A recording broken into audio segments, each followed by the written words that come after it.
Hello students, myself Amneet Bhandari and I welcome you to my channel Quantum Academy of Physics। तो chapter number 3 बच्चों हम almost over कर चुके हैं। उस पर एक दो वीडियोस मैं ज़रूर और बनाऊंगा जिसमें हम कुछ जेई मेंस और नीट की प्रॉब्लम्स उठाएंगे रैंडमली। मैं एक वीडियो बनाऊंगा 10 बेस्ट प्रॉब्लम्स। अभी आज मैं आपको चैप्टर नंबर 4 शुरू करवा रहा हूँ बच्चों, और सबसे पहला जो टॉपिक है दैट इज़ वेक्टर। वेक्टर अपने आप में बहुत ही बड़ा टॉपिक है और बहुत इंटरेस्टिंग भी है। यहाँ से आप बेसिक जो होते हैं मतलब फिजिक्स में इस टूल को हम बहुत ज़्यादा यूज़ करेंगे। अब तक ये टूल आया नहीं था, हमने डिफरेंशिएशन इंटीग्रेशन किया था, बट अब आप वेक्टर क्वांटिटीज़ को एक अलग एंगल से देखा करोगे। आपको बहुत कुछ पता लगेगा कि वेक्टर क्वांटिटीज़ और वेक्टर्स क्वांटिटीज़ को ऐड करने का तरीका, वेक्टर एडिशन, बड़ा कुछ आने वाला और बहुत ही इंपॉर्टेंट टॉपिक भी है। तो ज़्यादा देरी ना करते हुए बच्चों, तो हम बात करते हैं फिजिक्स में। सबसे पहले चैप्टर में आपको बताया गया था, अभी मैं वेक्टर लिखता ही नहीं, मैं पहले बेसिक बात करता हूँ, जनरल चर्चा, कि जो फिजिकल क्वांटिटी है बच्चों, फिजिकल क्वांटिटीज को हमने दो तरह से कैटेगराइज किया था, फंडामेंटल और ड्राइव्ड, है ना। ऐसे हमने ड्राइव मतलब ऐसे बताया था कि जो फंडामेंटल है, फंडामेंटल में देयर आर 7 फंडामेंटल यूनिट्स और क्वांटिटीज, मास लेंथ टाइम जो आपको बताई थी हमने। और ड्राइव में क्या था, वो फिजिकल क्वांटिटीज जो दो फंडामेंटल क्वांटिटीज को मल्टीप्लाई या डिवीजन से मिल जाए। क्लियर है। तो इससे भी पहले अगर मैं इस सिनेरियो को देखूं, अभी इसको 2 मिनट के लिए भूल जाओ। कोई भी फिजिकल क्वांटिटी जो होती है बच्चों, वो या तो हो सकती है स्केलर या हो सकती है वेक्टर। अब अपन को ये समझना है कि ये स्केलर और वेक्टर का एक्चुअल मीनिंग क्या है। जैसे कि फॉर एग्जांपल अगर मैं बोलूं कि मेरे पास 5 kg मास है, तो आपको समझ आ रहा है कि ठीक है 5 kg मास क्या होता है, और आपको ये इन्फॉर्मेशन कंप्लीट मिली। अगर मैं आपको बोलूं मुझसे मेरे घर से 2 किलोमीटर दूर मिलना, मुझसे मेरे घर से 2 किलोमीटर दूर आपने मिलना है, लेकिन अब यहां पर आपको क्या इन्फॉर्मेशन कंप्लीट नहीं मिली बच्चों, क्योंकि अगर मेरा घर ये है, यहां पर छोटी सी झोपड़ी में रहता हूं मैं यहां पर, और आप 2 किलोमीटर दूर यहां पर मिलोगे, 2 किलोमीटर दूर यहां पर मिलोगे, 2 किलोमीटर दूर यहां पर मिलोगे, या यहां पर मिलोगे, है ना। There are XYZ many places you can form। तो यहां पर इंफॉर्मेशन रही इनकम्प्लीट। इसका एक रीजन रहा कि मैंने यहां पर आपको एक न्यूमेरिकल वैल्यू बता दी। न्यूमेरिकल वैल्यू आपको पता लग गई कि वो 2 है, और किलोमीटर लगा दिया साथ में, बट मैंने आपको यहां पर यह नहीं बताया कि मैं आपको कहां मिलूंगा। मैंने कोई डायरेक्शन मेंशन नहीं करी। डायरेक्शन मेंशन नहीं करी तो इसका मतलब ये इंफॉर्मेशन होगी इनकम्प्लीट। तो कुछ फिजिकल क्वांटिटीज को जब तक डायरेक्शन मेंशन ना की जाए या डायरेक्शन ऐड ना की जाए उनके साथ, तब तक आप ये नहीं बता पाओगे कि वो स्केलर है या वेक्टर है बच्चों। तो इसी तरह से ही हम कुछ और क्वांटिटीज की बात करते हैं। अगर मैं बोलूँ कि भाई आज 40 डिग्री सेल्सियस है टेम्परेचर, तो आपको समझ आ जाएगा कि आज गर्मी रहने वाली है। लेकिन अगर मैं आपको बोलूँ कि भाई मैंने फोर्स लगाया और दरवाजा नीचे गिर गया, तो ये बात थोड़ी समझ से बाहर है। दरवाजा इस तरफ गिरा या इस तरफ गिरा, मैंने फोर्स यहां पर लगाया या यहां पर लगाया या नीचे लगाया या ऊपर से लगाया, तो यहां पर भी अगेन मैंने डायरेक्शन मिस कर दी कि मैंने फोर्स किस डायरेक्शन में लगाया उस दरवाजे को गिराने के लिए। अगर मैं बोलूं कि फोर्स लगाओ दरवाजा ओपन कर दो, तब आपको फोर्स अपनी तरफ लगाना पड़ेगा दरवाजे को ओपन करने के लिए, या मे भी बाहर की तरफ उसको खोलने के लिए, जैसे भी वो दरवाजे की सेटिंग है, बट आपको एक डायरेक्शन चूज करनी पड़ेगी ना दरवाजा ओपन करने के लिए। तो कहने का मतलब ये है बच्चों कि फिजिक्स में फिजिकल क्वांटिटी की 2 मेन कैटेगरीज आपने पढ़नी है। एक है स्केलर। स्केलर क्वांटिटीज में क्या क्या काउंट हो जाएगा, जो फिजिकल क्वांटिटीज का सिर्फ मैग्नीट्यूड बताने से ही इंफॉर्मेशन कंप्लीट हो जाए, इनके पास सिर्फ और सिर्फ मैग्नीट्यूड होगा। जैसे कि अगर मैं मास के बारे में बात करूं, ठीक है, काम बन जाएगा। अगर मैं बोलूं 10 kg, तो आपको समझ आ रहा है। टेम्परेचर की बात करूं, बिल्कुल ठीक है। अगर मैं बात करूं टाइम की, टाइम भी क्या स्केलर है। और हम किसकी बात कर सकते हैं बच्चों, सोचो जरा, और जनरल बहुत सारी। अगर मैं बोलूं डिस्टेंस, डिस्टेंस की बात करूं तो वो भी क्या है, अरे डिस्टेंस भी क्या है, स्केलर क्वांटिटी है। डिस्टेंस में बोलूं 4 मीटर का, जैसे कि करनाल से दिल्ली के बीच का जो डिस्टेंस है 4 मीटर है। यहां पर जब मैं लेंथ मेजर करूंगा, मैं इसको लेंथ भी लिख सकता हूं। तो डिस्टेंस इज बेसिकली व्हाट, अरे यार देखो ऐसे समझो इस चीज को, ये करनाल, ये Delhi, this is the suppose the path of reaching Delhi, ठीक है, ऐसे कोई पाथ है। अगर मैं बोलूं कि भी मैं इस पे गाड़ी चलाकर यहां पर गया तो दिल्ली से मेरे लिए करनाल तक की जो लेंथ हुई मान लो वो 123 किलोमीटर हुई, लेकिन मेरे पास एक और ऑप्शन है, मैं अगर शॉर्टेस्ट पाथ कवर करना चाहूंगा तो मैं एक डायरेक्शन चूज करूंगा, मैं एक रूट चूज करूंगा कि भाई अगर मैं इस पर्टिकुलर एंगल पर यहां जाऊं तो मैं शॉर्टेस्ट पाथ अचीव कर सकता हूं ऐसे भी, right. For achieving shortest path आपको एक डायरेक्शन चूज करनी पड़ी कि मुझे इस डायरेक्शन में जाना चाहिए। नई एग्जांपल से समझा तो इसको देखो जरा, आपको ए से सी पर जाना है, एक ऑप्शन कि आप ए से डी पर जाओ और देन डी से सी पर जाओ, दूसरा ऑप्शन आप सीधा सीधा 45 डिग्री का एक एंगल लो और इस डायरेक्शन में से भाग जाओ। तो ये क्या होगा, डिस्प्लेसमेंट। डिस्प्लेसमेंट के लिए आप क्या चूज करोगे, डायरेक्शन, राइट। तो ये कुछ एग्जांपल थे बच्चों स्केलर क्वांटिटीज के। वेक्टर क्वांटिटीज के पास क्या होगा बच्चों, मैग्नीट्यूड तो होगा ही होगा, साथ में क्या होगी, डायरेक्शन भी होगी। जब तक ये दोनों चीजें कंबाइन ना हो तो इन्फॉर्मेशन रहेगी क्या, इनकम्प्लीट। जैसे कि सबसे कॉमन एग्जांपल तो फोर्स है, और क्या बताया आपको, डिस्प्लेसमेंट बताया, और क्या बताया आपको, मैं वेलोसिटी बता रहा हूं। अगर आप मुझसे पूछो सर आप कहाँ गए थे, मैं बोलूँगा 40 की स्पीड से गया था, इन्फॉर्मेशन इनकम्प्लीट है यहाँ पर भी। मैं 40 की स्पीड से गया था, बट ये तो नहीं बताया ना मैं 40 की स्पीड से कहाँ दिल्ली की तरफ गया था या 40 की स्पीड से मैं चंडीगढ़ की तरफ गया था। तो जब भी मुझे डायरेक्शन की जरूरत होगी तो मैं वेक्टर क्वांटिटीज की बहुत सारे एग्जांपल हो सकते हैं इसके, अभी हम एग्जांपल्स पर नहीं आ रहे। मेन बेसिक डिफरेंस समझो, फिजिकल क्वांटिटी की दो कैटेगरी, स्केलर और वेक्टर, उसके बाद फंडामेंटल भी और डराइव भी, वो आप डिफाइन कर सकते हो। तो बच्चों ये लिखने के बाद अब हम आगे चलते थोड़ा सा, तो आप इसको लिख सकते हो, जनरल तौर पे शॉर्ट नोट्स बना सकते हो। इसके जो कंप्लीट नोट्स है मुझसे पीडीएफ में ले लेना आप, ठीक है। मैं ये खुद रिकमेंड करूंगा कि आप आज सिर्फ समझने पे ज़्यादा जोर दो, और इसको हम नोट्स जो है इसके हम खुद आपको प्रोवाइड कर देंगे, मुझसे आप कॉन्टैक्ट कर लेना, मैं आपको नोट्स प्रोवाइड कर दूंगा, ठीक है। तो कुछ बेसिक और बातों की बात करते हैं। जब हमको समझ आ गया कि ठीक है यार वेक्टर है, वेक्टर को देखो, वेक्टर क्वांटिटीज के पास एक खास बात भी होती है। अगर मैं बोलूँ मास, मास को डिनोट करने का तरीका क्या है, m, ठीक है। मैं बोलूँ लेंथ, लेंथ को डिनोट कर दोगे l से। मैं बोलूँ वेलोसिटी, अब पिछले चैप्टर में मैंने कई जगह ये चीज यूज करी थी v, और v के ऊपर एक एरो बना दिया था ऐसे, और मैंने बोला था बेटा ये वेक्टर क्वांटिटी है। अब अगर मैं इसको ऐसे लिख रहा हूं तो इसको बोलूंगा मैं स्पीड है, लेकिन अगर मैं इसको ऐसे लिख रहा हूं तो बोलूंगा ये वेलोसिटी है। सारा खेल किसका है, ये एरो का। ये एरो जो अगर मैं लगा रहा हूं किसी फिजिकल क्वांटिटी के ऊपर, इससे मुझे पता लगता है कि ये वेक्टर क्वांटिटी है। तो जिस भी क्वांटिटी, फिजिकल क्वांटिटी के ऊपर आपको ऐसा एरो नजर आ जाए तो आप बोलोगे कि भाई ये बता रहा है कि ये फिजिकल क्वांटिटी वेक्टर क्वांटिटी है। ये नहीं बता रहा है कि ये डायरेक्शन लेफ्ट से राइट की तरफ है वेलोसिटी की, नहीं। अगर मैं बोलूं कि एक बच्चा यहां इस डायरेक्शन में भाग रहा है 20 किलोमीटर पर आवर से, तो भी मैं बोलूंगा कि इसका जो वेलोसिटी है बेटा वो है 20 किलोमीटर पर आवर। पी से क्यू की तरफ भाग रहा है तो मैं बोल दूंगा अलोंग क्यू पी, इस तरह से, ठीक है। अभी डायरेक्शन पर भी आएंगे। और तो कहने का मतलब सिर्फ इतना सा है कि हाउ टू रिप्रेजेंट वेक्टर, एक एरो से मैं बताऊंगा, राइट। और एरो हमेशा कैसा होना चाहिए बच्चों, ये लेफ्ट से राइट की तरफ जाता हुआ, जैसे कि मैंने बनाया। और अगर मैं आपको ये बोलूं बच्चों कि एरो देखो, अब मैं आपको ऐसा एक एग्जांपल दे रहा हूं कि सपोज करो मैं नवनीत भंडारी भाग रहा हूं 20 किलोमीटर पर आवर से सामने की तरफ, और यहां पर एक और पर्सन है, सपोज करो केशव भाग रहे हैं यहां पर,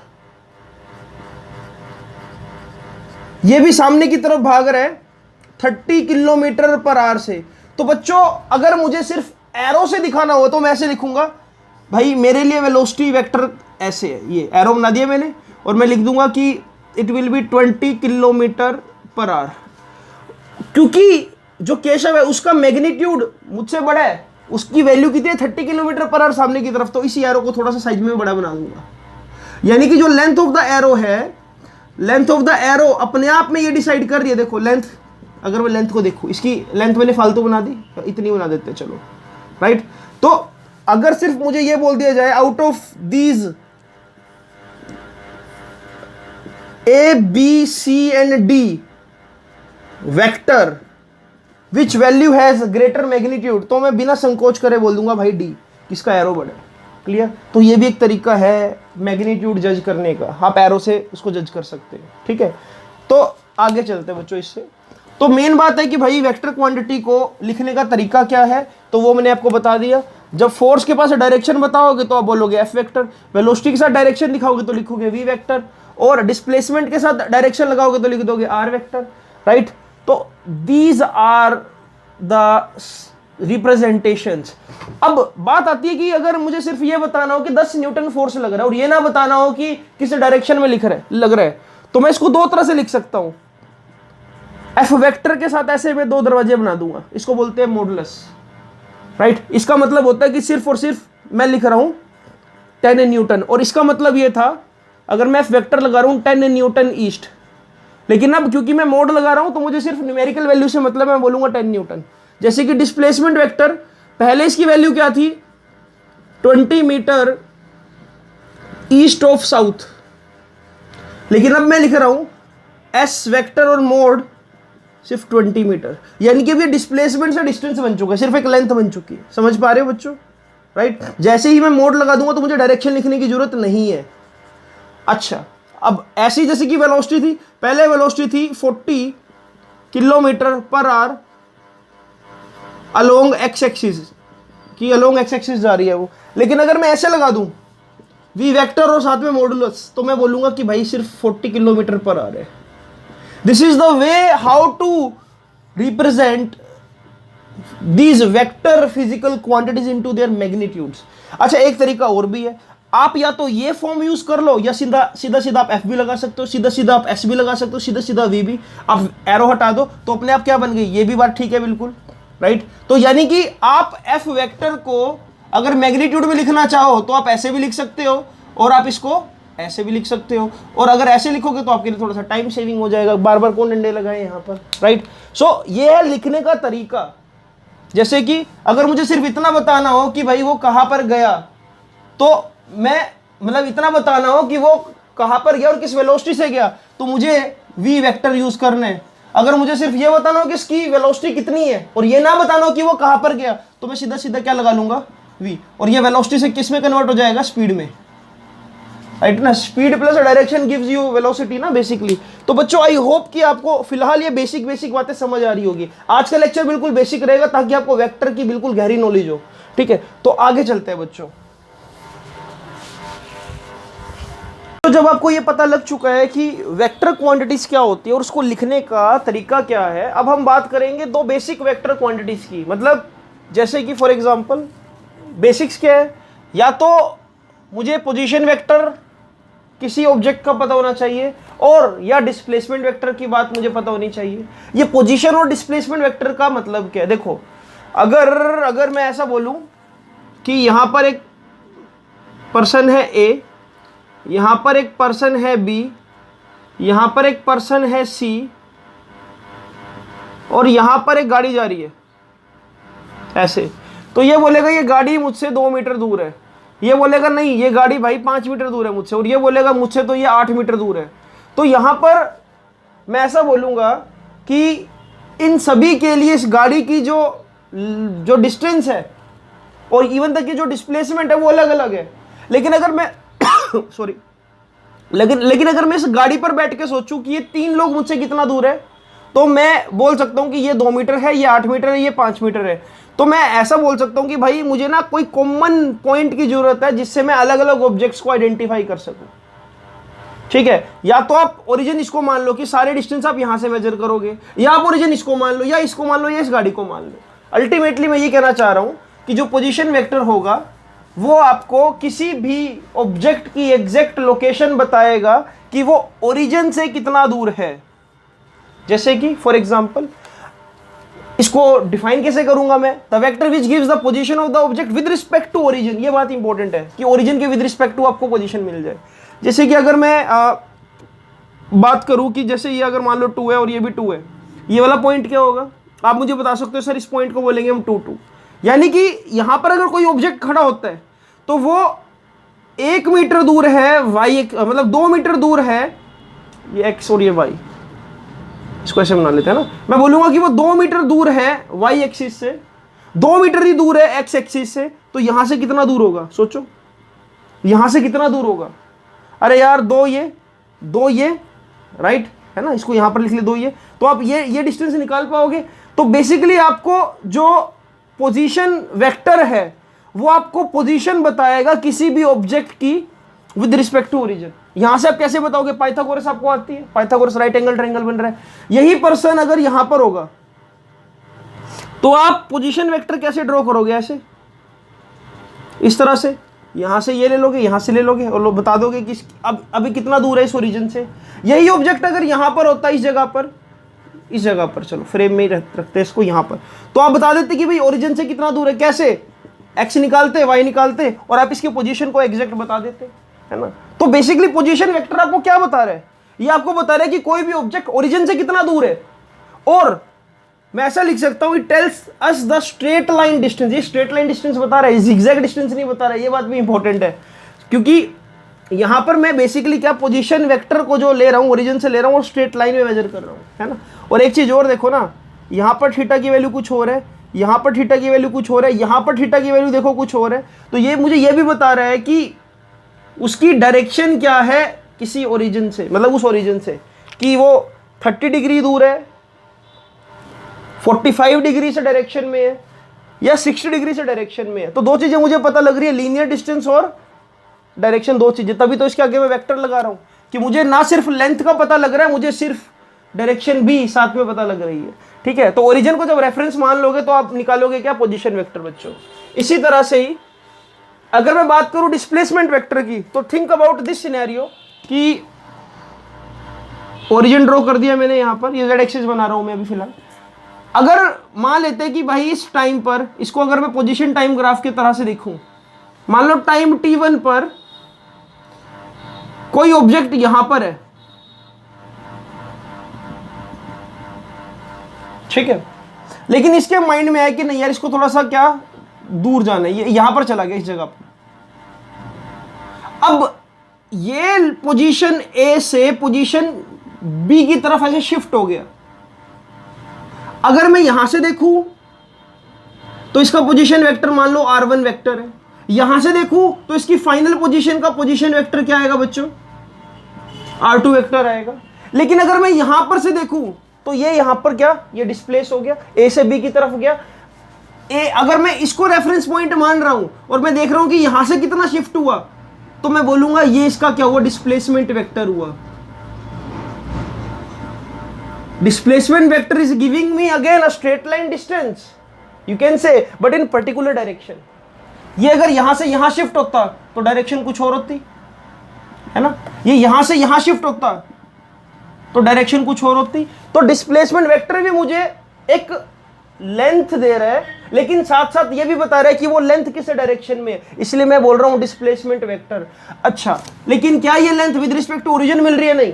विद रिस्पेक्ट टू ओरिजिन तो मुझे पता लग रहा है कि शिफ्टिंग कितनी हो रही है, कि कहां से वो कहां जा रहा है, जैसे कि। तो सिंपल और सरल आसान भाषा में आप सिर्फ ये समझो बच्चों कि यहां पर अगर ए को लोकेट करूं ओरिजिन से तो r1 को बोलूंगा ये पोजीशन वेक्टर है, बी को लोकेट करूंगा तो बोलूंगा ये भी क्या पोजीशन वेक्टर है विद रिस्पेक्ट टू ओरिजिन। अगर ए बी वेक्टर की बात करूं कि ये यहां से यहां तक जो शिफ्टिंग हुई, तो इसको बोलूंगा मैं क्या, डिस्प्लेसमेंट वेक्टर।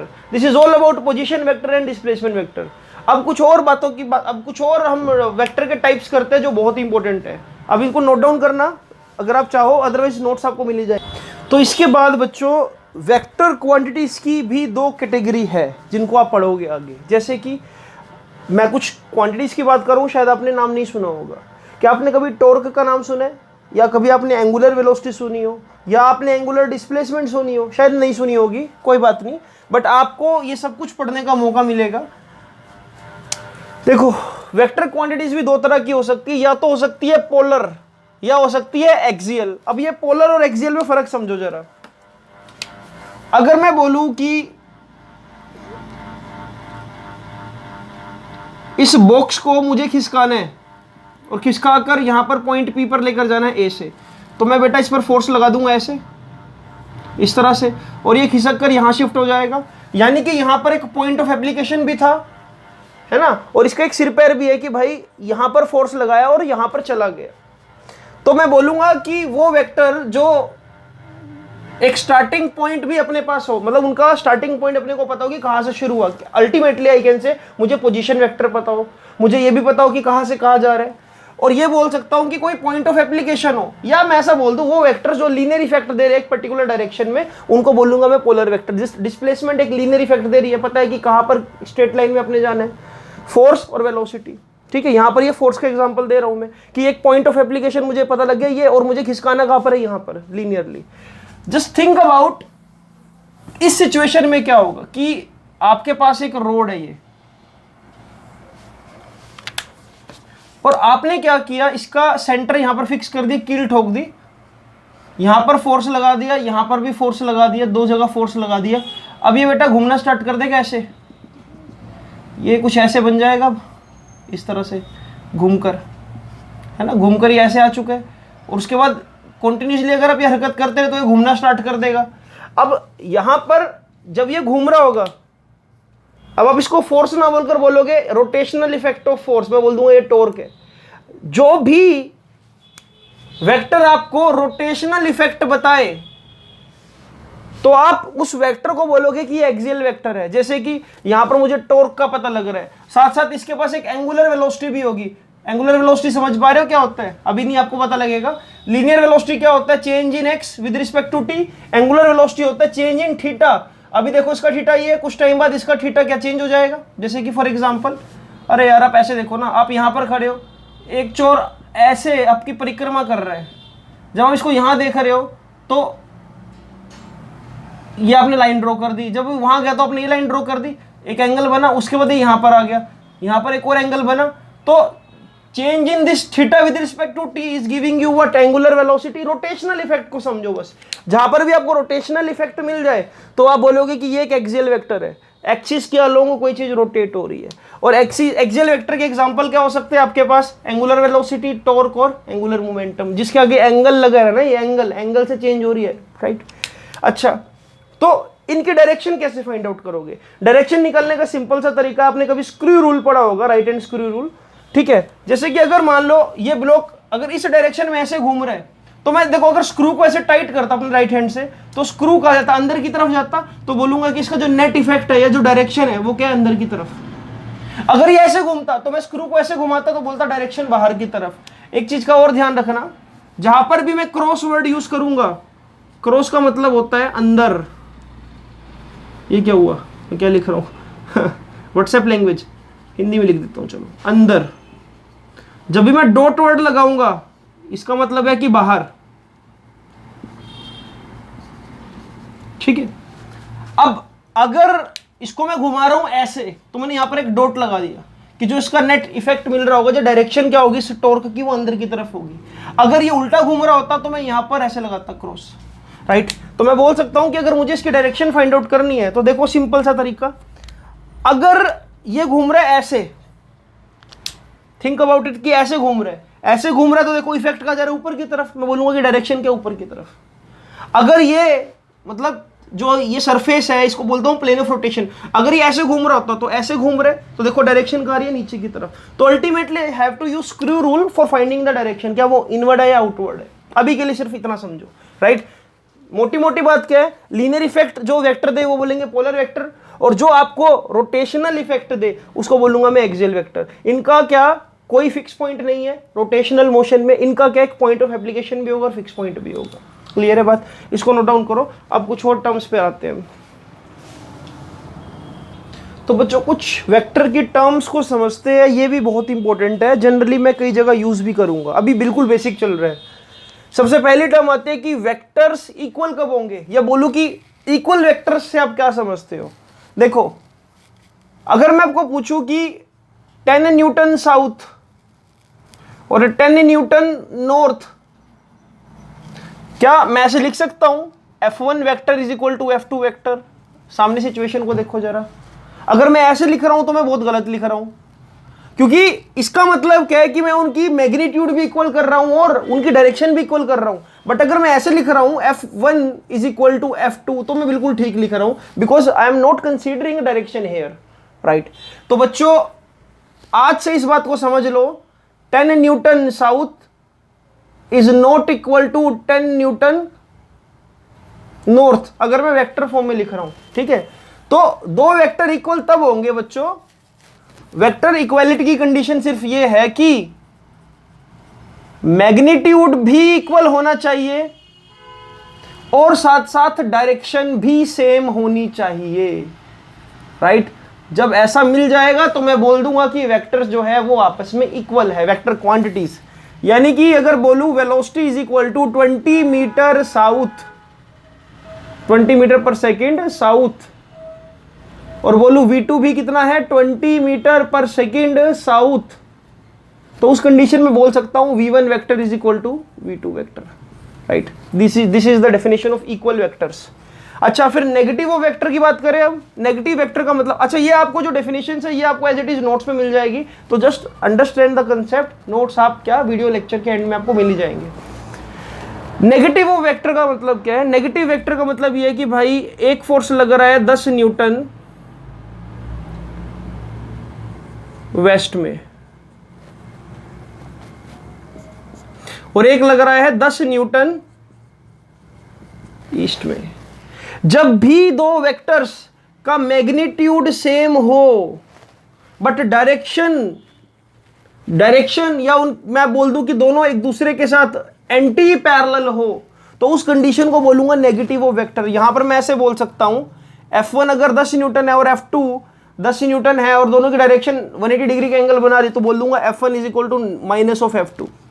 आप जनरली पढ़ते नहीं, for every action there is equal and opposite reaction. आपने क्या सपोज करो इस दीवार पर फोर्स लगाया 10 न्यूटन, तो दीवार ने भी आपको क्या 10 न्यूटन का फोर्स लगा दिया, तो आप बोलोगे यहां पर F12 वेक्टर किसके इक्वल होगा? माइनस F,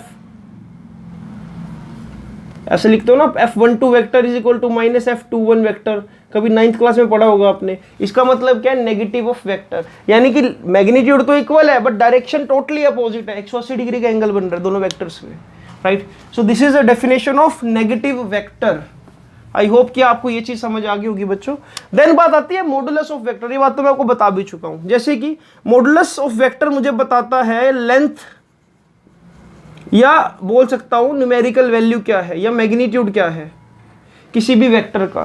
फॉर एग्जांपल अगर बोलूं एफ वेक्टर 100 न्यूटन साउथ, और तो अगर मुझे इसका मॉडुलस निकालना है तो मैं लिख दूंगा ऐसे या ऐसे, दोनों में से जो भी आप चाहो वैसे आप इसको लिख सकते हो। एफ वेक्टर मोड में लिखूं या एफ लिखूं, और लिख दूंगा सिर्फ और सिर्फ 100 न्यूटन, साउथ हटा दूंगा। This is the way how to write modulus of vector. Clear है बात ये वाली? अच्छा, उसके बाद आती है बात यूनिट वेक्टर क्या होता है। यूनिट देखो, कई बार क्या होता है क्वेश्चन में ऐसे आ जाता है आपके पास, a boy is moving along X axis, और मैं बोल देता हूं कि वो 20 मीटर गया अलोंग एक्स एक्सिस। तो मैं हर जगह अगर ये लिखने लगूं तो भाई मेरा तो बहुत टाइम वेस्ट हो जाए। हर जगह along X axis 20 metre along Y axis, 20 metre along Z axis. तो यूनिट वेक्टर नाम की चीज क्या होती है? देखो, जैसे कि अगर मान लो एक ए का यूनिट वेक्टर निकालना, तो इसके ऊपर मैं ऐसे कैप लगा दूंगा, ऐसे कैप, एक कैप, इसको बोलते हैं हम एक कैप। ए कैप का मतलब होगा ए वेक्टर डिवाइड बाय उसका मैग्नीट्यूड, जिससे आपको सिर्फ और सिर्फ क्या मिल जाएगी? डायरेक्शन। नहीं समझे? अब समझ आ जाएगा। अगर मैं आपको बोलूं 25 न्यूटन फोर्स लग रहा है, ऐसा बोल देते हैं हम, चलो नॉर्थ में 25 न्यूटन फोर्स लग रहा है नॉर्थ में। मुझे अगर ये दे रखा है मुझे क्या? एफ वेक्टर, मुझे निकालना है एफ कैप, यूनिट वेक्टर निकालना है। तो मैं क्या करूंगा? देखो, मैं करूंगा F vector divide bye F का मैग्नीट्यूड, ऐसे लिख दूं। यानी कि मैं लिख दूंगा 25 न्यूटन एज इट इज। देखो ऊपर देखो, 25 Newton north divide by magnitude कितना है बच्चों? 25 न्यूटन, उड़ा दो 25, क्या बचा? सिर्फ अलोंग नॉर्थ। यानी कि मैं ऐसे लिख दूंगा, बार बार बजाय कि मैं नॉर्थ लिखूं, मैं सीधा सीधा लिख दूंगा F is equal to 10 newton F cap, ऐसे लिख दूंगा मैं। मतलब F vector is equal to 10 newton F cap, और यहां पर ऐसे लगा दूंगा एफ कैप दिखाने के लिए। चलो मैं इसको थोड़ा सा और अच्छे तरीके से आपको समझाने की कोशिश करता हूं, ताकि आपके माइंड में कोई डाउट ना रहे, कंफ्यूजन ना रहे। इतना तो पता लग गया कि चाहे मैं ए कैप निकालूं, चाहे मैं एफ कैप निकालूं, चाहे मैं जो मर्जी निकालूं और उसके ऊपर कैप लगा हुआ तो उसका मैग्नीट्यूड तो 1 है। मैग्नीट्यूड 1 कैसे? जैसे कि नॉर्थ है, फोर्स लग रहा है कितना 10 न्यूटन, वेक्टर लगा दूंगा तो 10 न्यूटन नॉर्थ। इसको लिखने का एक तरीका क्या है, मैं ऐसे सीधा सीधा ऐसे लगा देता हूँ एफ कैप, ठीक है, यहां पर मेंशन कर देता हूं डायग्राम में। तो मैं लिख दूंगा क्या, F vector is equal to 10 newton F cap. This is the way. यानी कि एफ कैप का मतलब क्या हुआ बच्चों, vector divide by magnitude. Vector कितना है 10 न्यूटन नॉर्थ, मैग्नीट्यूड कितना है सिर्फ 10 न्यूटन, यानी कि जो एफ कैप आया वो कितनी आई बेटा, यूनिट लेंथ अलोंग नॉर्थ आ गई, यानी कि 1 न्यूटन नॉर्थ, राइट। तो F cap is giving me direction कि भाई फोर्स कहां पर लग रहा है।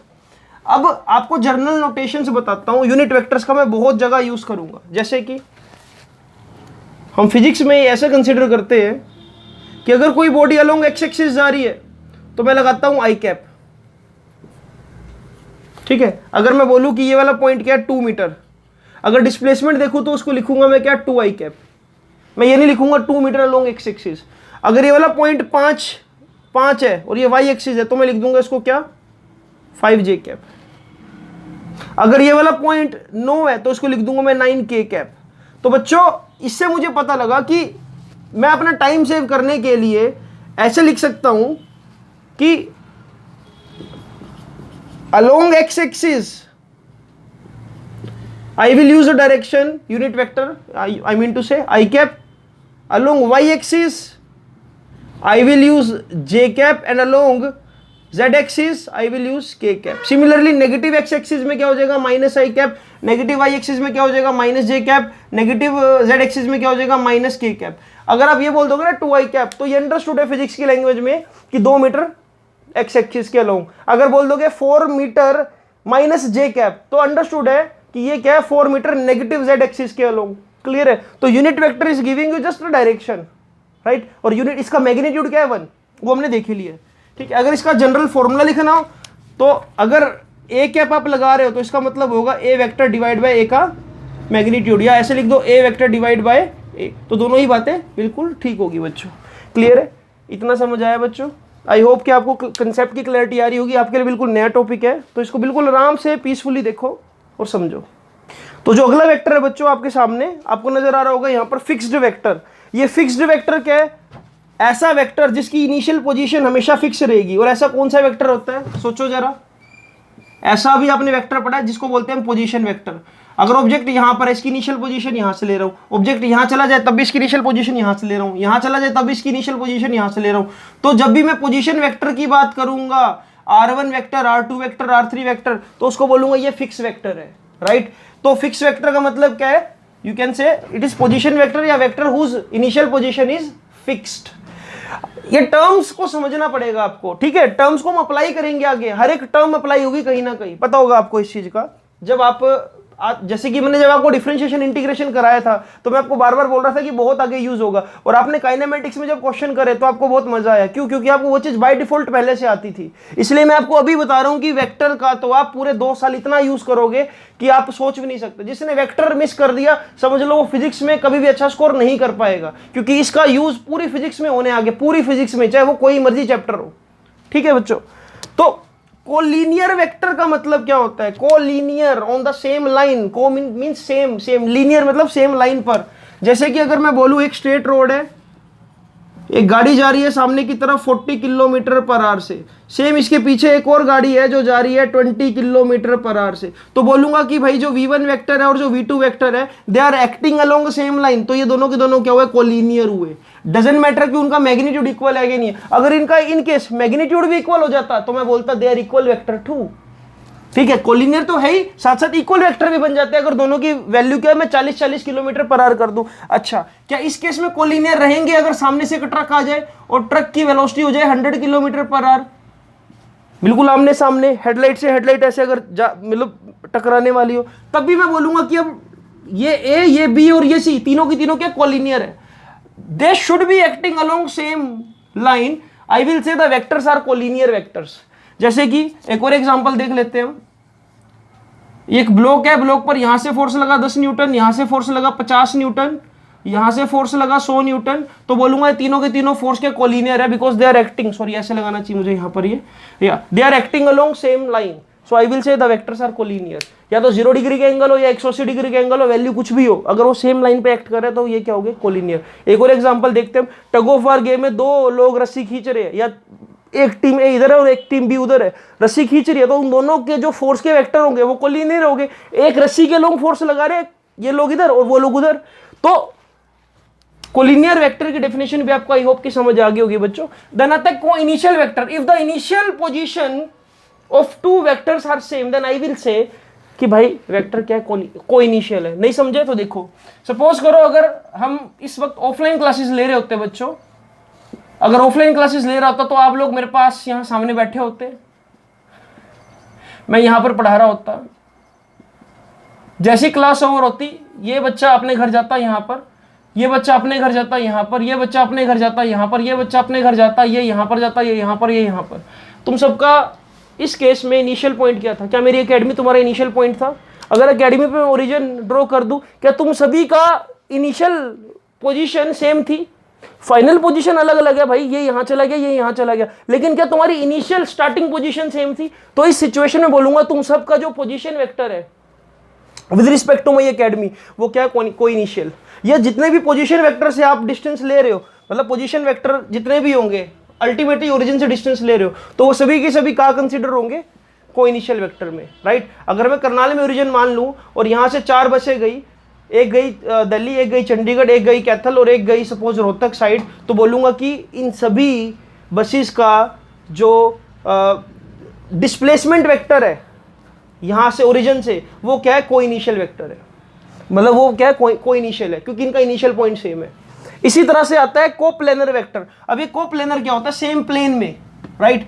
जैसे कि फॉर एग्जांपल अगर मैं सिर्फ यहां पर y और x ड्रॉ कर रहा हूं और यहां पर एक रेक्टेंगुलर ब्लॉक रख दिया, राइट। अब रेक्टेंगुलर ब्लॉक है, ऑब्वियसली ये होगा x1 y1, ये होगा x2 y2, ये होगा x3 y3, ये होगा x4 y4, ऑब्वियसली यहां पर y की वैल्यू 0 हो जाएगी। अब यहां पर फोर्स लगाऊं, चाहे यहां पर फोर्स लगाऊं, चाहे यहां से फोर्स लगाऊं, चाहे ऊपर से फोर्स लगाऊं, चाहे यहां से फोर्स लगाऊं, मैं फोर्स अलोंग एक्स, मैं फोर्स का लगा रहा हूं सिर्फ XY प्लेन के अंदर। तो ये जितने भी फोर्सेज होंगे बच्चों, इसको बोलूंगा मैं कोप्लेनर, कि सेम प्लेन के अंदर फोर्स लग रहे हैं, XY प्लेन के अंदर, राइट। अगर सिर्फ y की बात करूंगा तो ये एक्सिस है, लेकिन अगर XY को कंबाइनली देखो तो ये एक प्लेन है। सिमिलरली अगर यहां पर ऐसे z बना दूंगा, ठीक है, तो मैं z में भी एक फोर्स लगा रहा हूं, यहां पर भी, यहां पर भी, यहां पर भी, लेकिन मैं बोलूंगा ये सभी के सभी तो कोप्लेनर है, लेकिन यहां पर अगर इनको अलग से देखूं तो ये भी कोप्लेनर है, लेकिन ये और ये आपस में कोप्लेनर नहीं है। मतलब जो ए रीजन में फोर्स लग रहे हैं दे आर कोप्लेनर, जो बी रीजन में फोर्स लग रहे हैं दे आर आल्सो कोप्लेनर, क्योंकि ये कहां पर है, YZ प्लेन में है। और अगर ये ब्लॉक यहां पर होता है इस जगह पर, तो बोलता है ये किसमें, XZ प्लेन में है, तो यहां पर भी फोर्सेज लगा दो, तो भाई ये वाले फोर्सेज कोप्लेनर है, ये वाले फोर्सेज कोप्लेनर है, ये वाले फोर्सेज भी कोप्लेनर है, लेकिन ये और ये कोप्लेनर नहीं है, ये और ये कोप्लेनर नहीं है। आई होप कि आपको ये बात समझ आ गई होगी। कोप्लेनर वेक्टर, कोई भी 2 वेक्टर जो सेम प्लेन में एक्ट कर रहे हैं उनको बोलूंगा मैं कोप्लेनर वेक्टर। इसके बाद आता है कोटर्मिनस वेक्टर। ये टर्म्स है, ये टर्म्स आपको बस याद होनी चाहिए और कुछ भी नहीं, इसलिए समझाया जा रहा है। Coterminous, same terminus, terminal point, same ending point हो जिन वेक्टर्स का। जैसे कि फॉर एग्जांपल आप लोग अपने अपने घरों पे हो, जैसे ही ट्यूशन का टाइम हुआ, कोई 6 सेक्टर से मेरे पास आ रहा है, कोई 12 सेक्टर से मेरे पास आ रहा है, कोई सपोज 33 सेक्टर से मेरे पास आ रहा है, कोई दयाल सिंह कॉलोनी से मेरे पास आ रहा है, कोई नवल्टी रोड से मेरे पास आ रहा है और कोई कुंजपुरा रोड से मेरे पास आ रहा है, तो तुम सबका एंडिंग पॉइंट तो सेम हो गया, मेरी एकेडमी हो गई। तो मैं बोलूंगा कि तुम सबका अब जो डिस्प्लेसमेंट वेक्टर है वो क्या है, कोटर्मिनस। छुट्टी होगी तो तुम्हारा सभी का जो डिस्प्लेसमेंट वेक्टर क्या हो जाएगा, वो को इनिशियल हो जाएगा। तुम फिर यहां से अपने अपने घर जाओगे, तब मैं बोलूंगा कि इनिशियल पॉइंट तो यही था ना।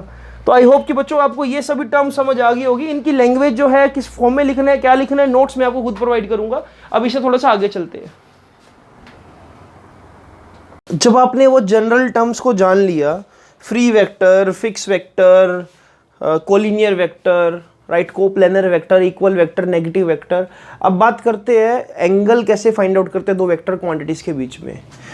जैसे फॉर एग्जांपल एक सिंपल सा तरीका याद रखो, एक सॉन्ग था ताल से ताल मिला, आपने याद रखना है टेल से टेल मिला। टेल से टेल का मतलब ये है कि भाई अगर मैं आपको बोलूं एक पॉइंट पर एक वेक्टर फोर्स ले लेते, चलो फोर्स लग रहा है 10 न्यूटन इधर की तरफ, और इसी पॉइंट से एक फोर्स लग रहा है यहां पर 15 न्यूटन। अब जो मुझे समझ आ रहा है बच्चों, देखो इसको बोलते हैं हम हेड और इसको बोलते हैं हम क्या, टेल।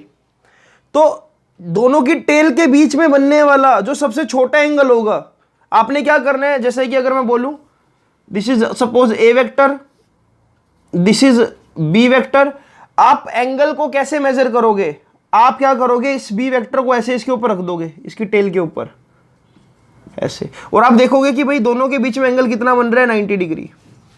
अच्छा एक चीज और, आपने दो वेक्टर्स की टेल्स को ज्वाइन करके वो एंगल देखना है जो सबसे छोटे वाला है। जैसे कि ये एंगल थीटा है और ये एंगल क्या है बच्चों, 360 माइनस थीटा, तो आप कहोगे कि this is the angle between two vectors.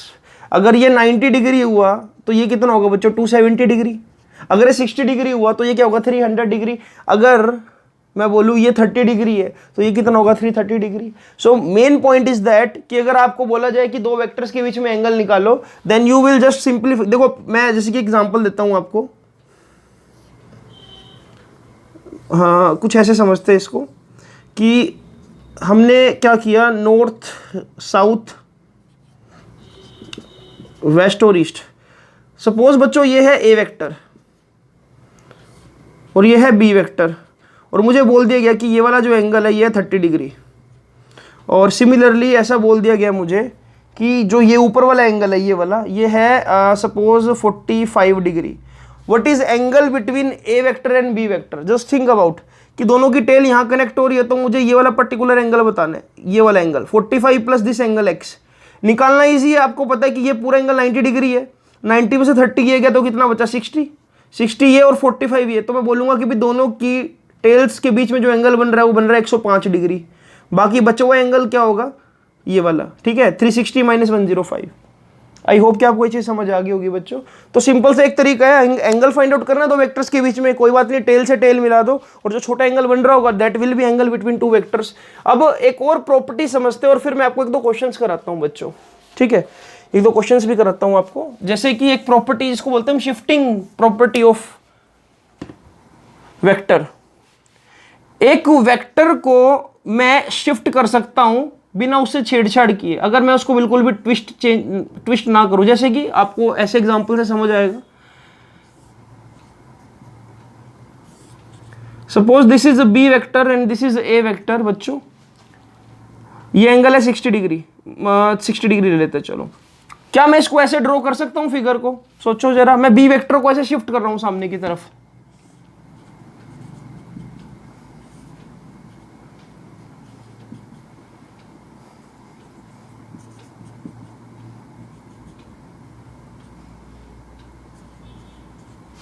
यहां पर मैं डैश डैश डैश, चलो ऐसे बना देता हूं इसको, राइट। तो मैं जब इसको पैरेलली शिफ्ट करूंगा तब भी एंगल में कोई फर्क नहीं पड़ने वाला। अभी भी अगर मुझे कोई बोले कि भाई ए वेक्टर और बी वेक्टर में कितना एंगल है, तब भी मैं ये वाला एंगल बोलूंगा कि भाई ये वाला एंगल 60 डिग्री है। जस्ट मैंने इस वेक्टर को यहां पर शिफ्ट कर दिया, उससे कोई फर्क नहीं पड़ता। अच्छा अगर ये ऐसे होता, suppose this is A vector और यहां पर ऐसे एक्ट कर रहा होता बी वेक्टर, तो भी मैं इस बी वेक्टर को एज इट इज सामने की तरफ शिफ्ट कर देता है ऐसे, इसको ऐसे भी रीड्रॉ करके लिख सकता हूं मैं, क्योंकि एंगल चेंज नहीं हुआ बिल्कुल भी।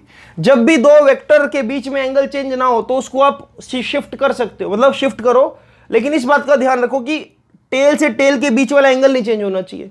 जैसे कि 60 डिग्री था, इसको स्लाइड कर करके मैं आगे ले गया, एंगल तो वही है, इसको स्लाइड करके नीचे भी ले जा सकता था, एंगल चेंज नहीं होना चाहिए था बस, ठीक है। अब एक और प्रॉपर्टी देखते हैं, इसको मैं यूज करूंगा आगे तो आपको थोड़ा क्लैरिफिकेशन आएगी, ठीक है। जस्ट बता रहा हूं कि हाँ कुछ कॉम्प्लेक्स क्वेश्चन में हम ये भी यूज कर सकते हैं। अब जैसे कि अगर मैं आपको ये बोलूं, इसको ऐड कर लेना नोट्स में, शायद ये नोट्स में वैसे तो मैं मेंशन कर दूंगा बट फिर भी, suppose this is A vector and this is B vector और मैं बोल रहा हूं चलो ये एंगल है 90 डिग्री।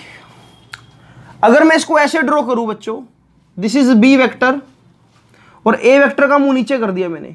मुंह नीचे करने का मतलब क्या है, मैंने इसको क्या डायरेक्शन रिवर्स कर दी, पहले ये नॉर्थ साइड था साउथ साइड हो गया। तो जैसे आप किसी वेक्टर की डायरेक्शन को चेंज कर देते हो तो वो बन जाता है नेगेटिव। देखो ना, मैग्नीट्यूड तो वही है 10 मीटर, लेकिन 10 मीटर आपने ऐसे घुमा दिया तो आपको क्या मिल जाएगा, ये -a, राइट। तो changing the direction by 180 degree will give you negative vector. ये आपने रिलेटिव वेलोसिटी वाले कंसेप्ट में पढ़ा होगा, जब हम लेते थे कि एक की वेलोसिटी सामने की तरफ, दूसरे की सामने से इधर की तरफ, तो भाई हम क्या ले लेते हैं, इधर वाले को नेगेटिव और सामने वाले को पॉजिटिव। समझ पा रहे हो? तो दिस इज द गेम। अब मैं आपको बोलूं कि हाउ टू फाइंड एंगल। अब देखो ये इंटरेस्टिंग है जो मैं आपको देने वाला हूं अभी। एंगल देखो कैसे फाइंड आउट कर सकते हैं। अगर मैं आपको बोलूं कि भाई ये नॉर्थ है, ये साउथ है, ये वेस्ट है और ये ईस्ट है। एक ए वेक्टर है बच्चों, ठीक है, जिसका ये वाला एंगल दे दिया आपको हमने 45 डिग्री, ठीक है। देखो मैं क्या बना रहा हूं यहां पर ऐसे, अब एरो किस तरफ है, ओरिजिन की तरफ एरो बना दिया मैंने ऐसे, ठीक है। और ये वाला एंगल जो आपको दे दिया मैंने, ये भी दे दिया आपको मैंने 45 डिग्री। और अब मैं क्या कर रहा हूं, देखो ध्यान से, यहां पर ये देखो, ये था ए वेक्टर, इसको बना दिया हमने बी वेक्टर, और इसको लिख रहा हूं मैं सी वेक्टर, और ये एंगल बन रहा है मान लो 15 डिग्री, ठीक है। 45 45 ये 15। मेरा क्वेश्चन आप बच्चों से ये है कि find angle between A and B, B vector and C vector, and C vector and A vector. बताओ भी एंगल कैसे निकालोगे, सोचो। देखो यहां पर एक काम करते हैं, पहले तो जो निकल सकते हैं अभी फिलहाल, ए और सी आपको नजर आ रहा है कि भाई दोनों की टेल टेल यहां पर मिल रही है ना, दोनों की टेल कनेक्टेड है। आपको ये पूरा एंगल बताना है, बहुत ईजी है निकालना। देखो ये 45 है बच्चों, तो ये बचा हुआ एंगल भी कितना होगा, 45 है ना। ईस्ट और नॉर्थ में एंगल कितना होता है, 90 डिग्री ना। ये 45 तो ये भी 45, ये 15 है, तो ये बचा हुआ एंगल कितना होगा, 65।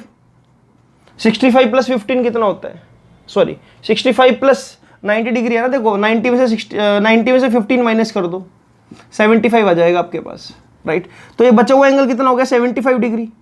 और अब देखो जरा, ए और सी के बीच में टोटल एंगल कितना बन रहा है बच्चों, अगर मैं इसको ऐड करूं 120 डिग्री बन गया।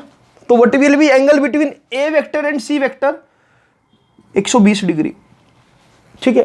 अब अगर मुझसे पूछा जाए कि भाई ए और बी में बताओ, सी ए और बी में एंगल बताना है, लेकिन यहां पर बी का हेड है और ए की टेल है, तो मैं शिफ्टिंग प्रॉपर्टी यूज करूंगा, इसको ऐसे ड्रॉ कर दूं, बी वेक्टर को यहां से हटा दो अब इसको, ठीक है। यहां से जब मैं हटाऊंगा, एक चीज का और ध्यान रखो भाई, ये भी इंपॉर्टेंट है, अगर ये एंगल 45 डिग्री है बच्चों, तो ये पूरा एंगल भी कितना होगा, यहां से यहां तक वर्टिकल अपोजिट एंगल हो गया ना। ध्यान से देखो जरा, आप 2 मिनट के लिए सी वेक्टर भी अगर हटा दूं मैं, देखो जरा, अगर मैं ऐसे ड्रॉ कर दूं तो ये पूरा एंगल जो होगा, ये वाला पूरा एंगल, सॉरी ये वाला नहीं, ये वाला एंगल होगा, सॉरी, हाँ, आई होप कि आपको ये विजुअलाइज हो रहा होगा, ठीक है। इसको ऐसे शिफ्ट कर दे, ये 45 है, तो ये वाला एंगल भी कितना होगा बच्चों, 45, और ये एंगल कितना है 45, ये एंगल भी कितना है 45, तो ये पूरा जो एंगल है ए वेक्टर और बी वेक्टर के बीच में कितना आ गया, 90 डिग्री आ गया। तो इस तरह से मैं बोल सकता हूं कि ए और बी में एंगल कितना बन रहा है, 90 डिग्री। अब पूछो बी और सी में एंगल, सी को दोबारा से ड्रॉ कर रहा हूं यहां पर मैं, सी का एंगल कितना है बेटा, यहां पर 15 डिग्री। ये टोटल एंगल कितना है, ये टोटल एंगल, ये 45, ये 45 है ना। देखो ना, बी जब यहां पर आया, इसने 45 ये डिवाइड कर दिया, 45 ये बचा, और इस 45 में से ये वाला एंगल कितना है, 15, तो ये एंगल बचा सिर्फ, ये एंगल कितना आएगा, 30 डिग्री। तो ये एंगल भी आप निकाल सकते हो बच्चों, 30 डिग्री। चलो एक क्वेश्चन और प्रैक्टिस करता है, ये आपको आई होप कि थोड़ा सा और क्लैरिफिकेशन आएगा अगर आपसे ऐसा क्वेश्चन पूछ लिया जाए। क्वेश्चन को ध्यान से देखना बच्चों, कैसे कर रहे हैं।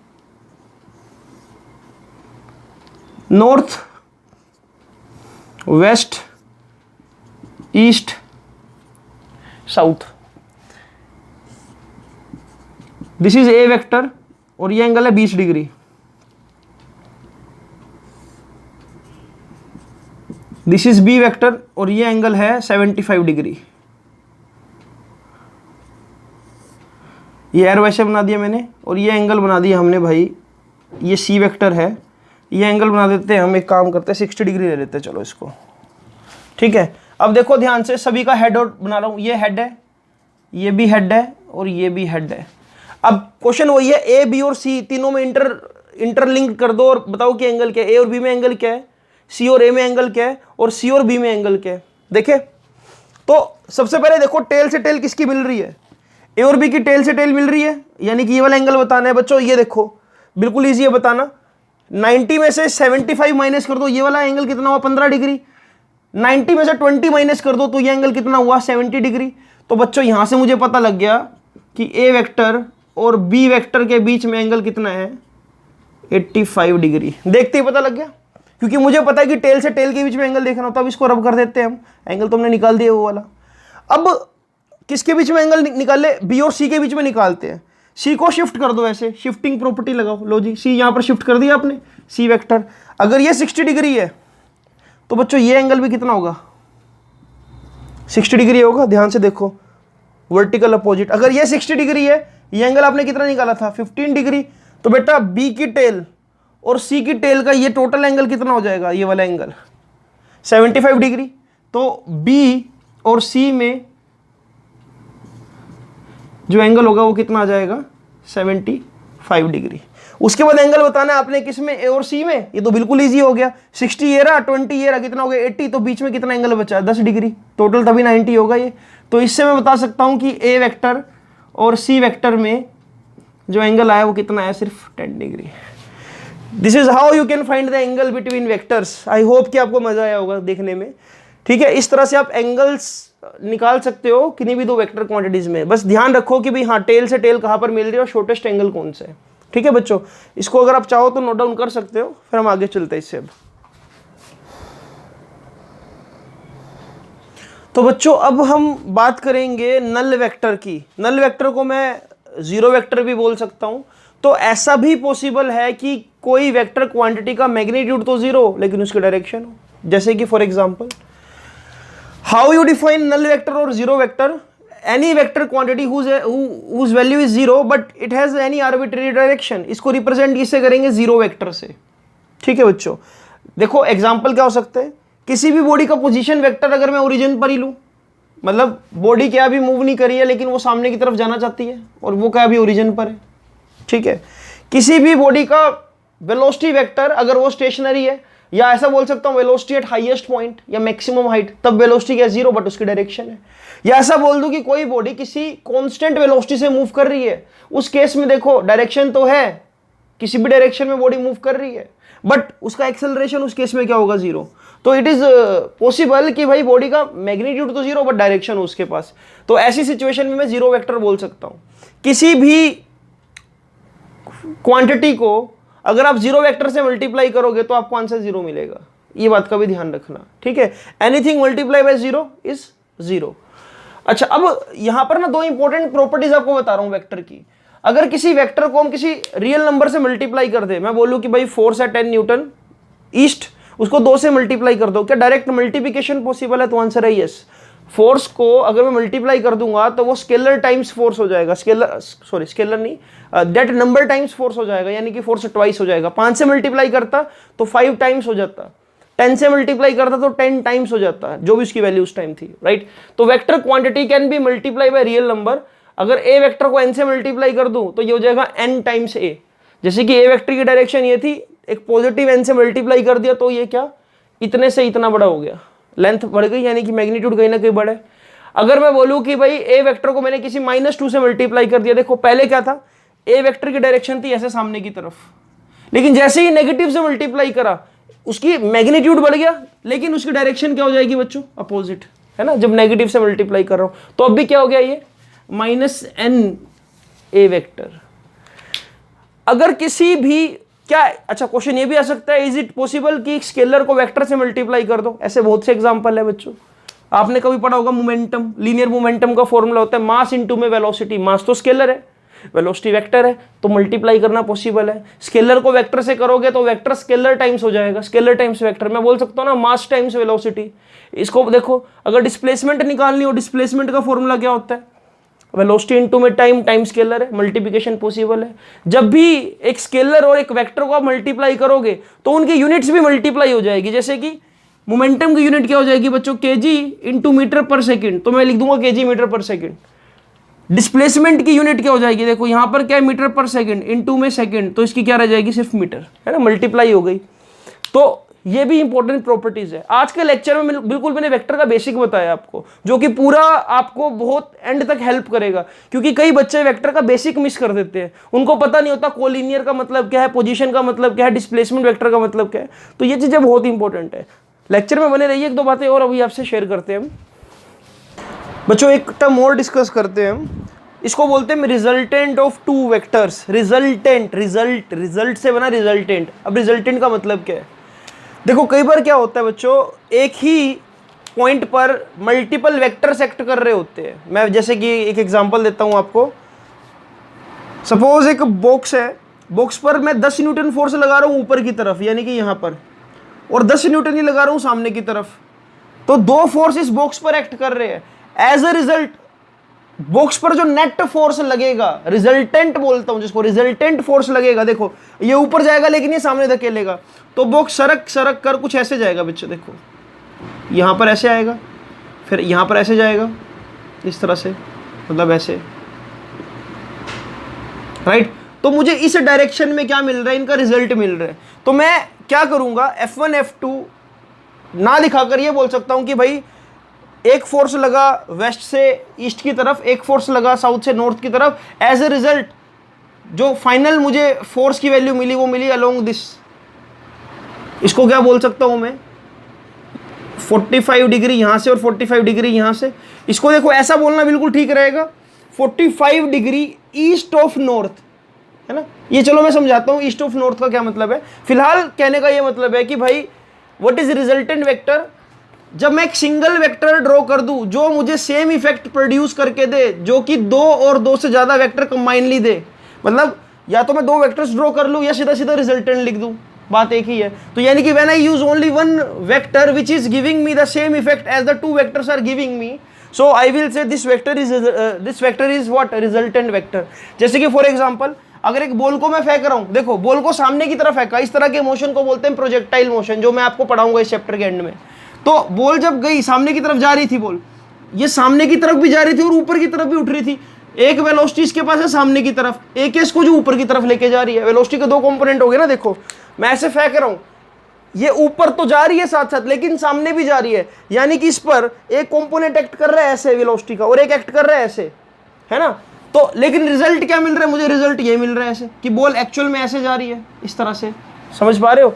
तो मैं बोलूंगा कि ये वाला वेक्टर क्या है, रिजल्टेंट वेक्टर, जो दोनों का कंबाइंड इफेक्ट मुझे दे रहे हैं। सिमिलरली एक और एग्जांपल देखो, एक बॉक्स है जिसको एक पर्सन ए सामने की तरफ धकेल रहे 5 न्यूटन से, दूसरा पर्सन बी सामने की तरफ धकेल रहे 15 न्यूटन से। तो एक्चुअल में जो रिजल्टेंट आएगा बच्चों, वो रिजल्टेंट ऐसे आएगा इस तरफ, क्योंकि ये वाला पर्सन इसको धकेल देगा, 10 न्यूटन का रिजल्टेंट आ जाएगा। वो बताऊंगा 10 न्यूटन भी कैसे आया, ठीक है। तो समझ पा रहे हो, यहां पर रिजल्टेंट अगर मैं ऐसे ड्रॉ कर दूं समझ आ जाएगा, यहां पर रिजल्टेंट ऐसे ड्रॉ कर दूं समझ आ जाएगा, यहां पर रिजल्टेंट ऐसे ड्रॉ कर दूं समझ आ जाएगा। क्योंकि मैंने क्या किया, दो वेक्टर मेंशन करने की बजाय एक वेक्टर ही बना दिया कि भाई ये रिजल्ट है इन दोनों का, ठीक है। तो रिजल्टेंट वेक्टर में ऐसे निकालते हैं, मतलब ये रिजल्टेंट वेक्टर की क्या डेफिनेशन है। अब इस चैप्टर में बचा है आपके पास अगला जो टॉपिक है, that is addition of vector, कि मैं किस तरह से 10 न्यूटन ईस्ट को 20 न्यूटन साउथ में जोड़ सकता हूं, या 10 Newton 30 degree east of south को 20 न्यूटन नॉर्थ में जोड़ पाऊंगा।